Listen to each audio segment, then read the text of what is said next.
স্বাধীন বাংলাদেশ, ছাত্র জনতার এক সাগর রক্তের বিনিময়ে অর্জিত এই স্বাধীন বাংলাদেশে যদি 15ই আগস্টকে কেন্দ্র করে কোন নৈরাজ্য সৃষ্টির পায়তারা করা হয়, সারা বাংলাদেশে তাদেরকে প্রতিরোধ করা হবে।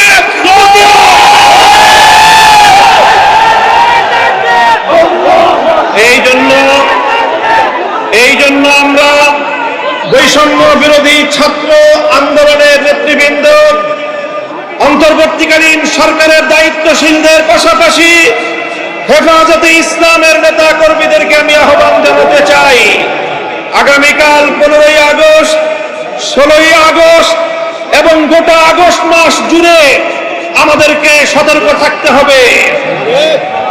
কারণ মনে রাখবেন, আওয়ামী লীগের রাজনীতি হলো প্রতিহিংসার রাজনীতি। 1975 সালে 3.5 বছরের অপশাসনের যুগে শেখ মুজিবুর রহমান সাহেব নির্বিচারে দেশের 30,000 যুবককে হত্যা করেছিল। এদেশের টাকশাল কায়েম করার মধ্য দিয়ে মানুষের সকল অধিকারগুলো তিনি হরণ করেছিলেন।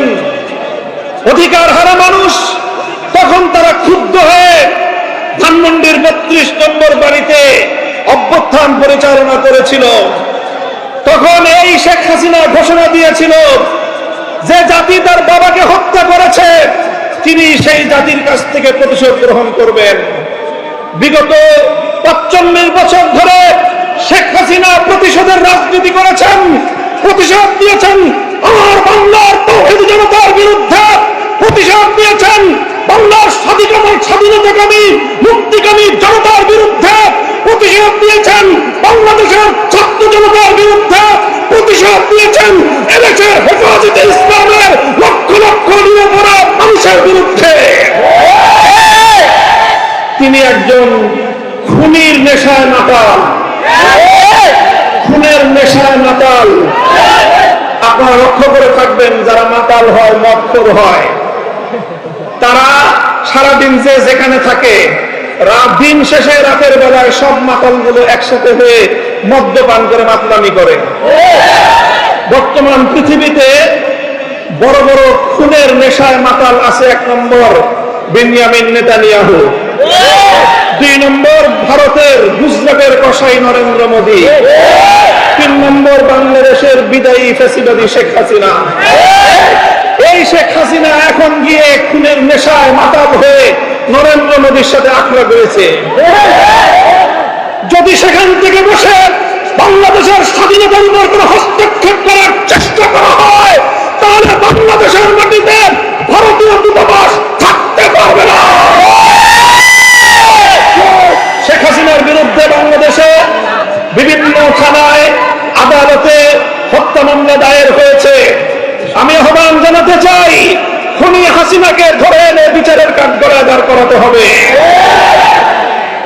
প্রিয় সাথী ও বন্ধুগণ, বক্তব্য শেষ।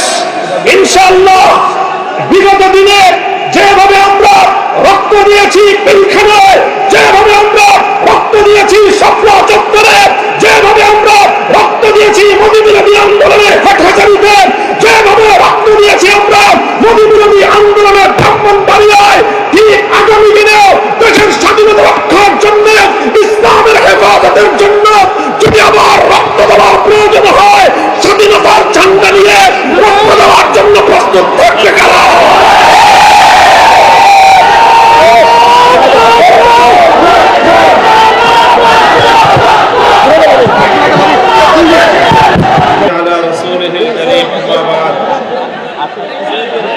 সংক্ষিপ্ত দুটি কথা। আমি সর্বপ্রথম অন্তর্বর্তীকালীন সরকারকে ঐতিহাসিক সিদ্ধান্ত গ্রহণ করার জন্য ধন্যবাদ জানাই। তারা বলেছেন নাকের ডগায় শত শত শহীদের লাশের গন্ধে পার হয়ে 50 বছরের সেই পুরনো কোন নিহত ব্যক্তির জন্য জাতীয় শোক দিবস পালন করার কোন অর্থ হয় না। এই জন্য 15ই আগস্ট শোক দিবস বাতিল ঘোষণা করে একটি ঐতিহাসিক সিদ্ধান্ত গ্রহণ করেছে। এজন্য আমি অন্তর্বর্তীকালীন সরকারকে ধন্যবাদ জানাই।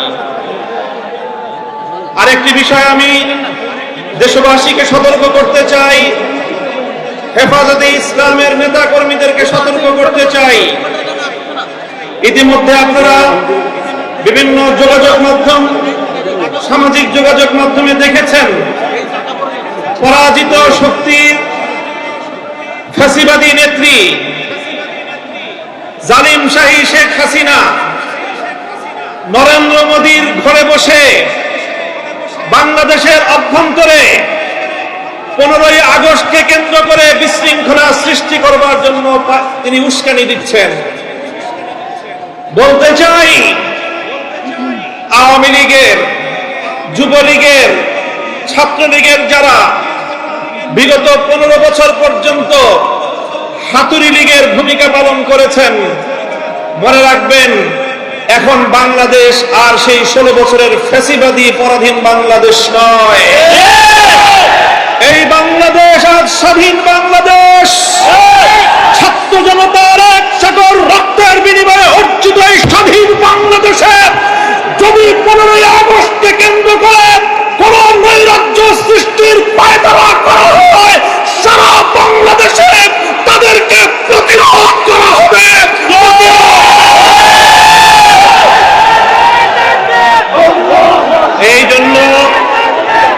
এই জন্য আমরা বৈষম্য বিরোধী ছাত্র আন্দোলনের নেতৃবৃন্দ, অন্তর্বর্তীকালীন সরকারের দায়িত্বশীলদের পাশাপাশি হেফাজতে ইসলামের নেতা কর্মীদেরকে আমি আহ্বান জানাতে চাই, আগামীকাল 15ই আগস্ট, 16ই আগস্ট এবং গোটা আগস্ট মাস জুড়ে আমাদেরকে সতর্ক থাকতে হবে। কারণ মনে রাখবেন, আওয়ামী লীগের রাজনীতি হলো প্রতিহিংসার রাজনীতি। 1975 সালে 3.5 বছরের অপশাসনের যুগে শেখ মুজিবুর রহমান সাহেব নির্বিচারে দেশে 30,000 যুবককে হত্যা করেছিল।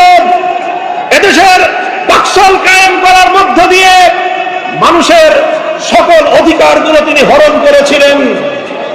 অধিকার হারা মানুষ তখন তারা ক্ষুব্ধ হয়ে ধানমন্ডির 32 নম্বর বাড়িতে অভ্যুত্থান পরিচালনা করেছিল। তখন এই শেখ হাসিনা ঘোষণা দিয়েছিল যে জাতি তার বাবাকে হত্যা করেছে তিনি সেই জাতির কাছ থেকে প্রতিশোধ গ্রহণ করবেন। বিগত 45 বছর ধরে শেখ হাসিনা প্রতিশোধের রাজনীতি করেছেন, প্রতিশোধ দিয়েছেন আমার বাংলার তৌহিদি জনতার বিরুদ্ধে, প্রতিশোধ দিয়েছেন বাংলার স্বাধীনতাকামী মুক্তিকামী জনতার বিরুদ্ধে, প্রতিশোধ দিয়েছেন বাংলাদেশের ছাত্র জনতার বিরুদ্ধে, প্রতিশোধ দিয়েছেন এদেশের হেফাজতে ইসলামের লক্ষ লক্ষ নিরপরাধ মানুষের বিরুদ্ধে।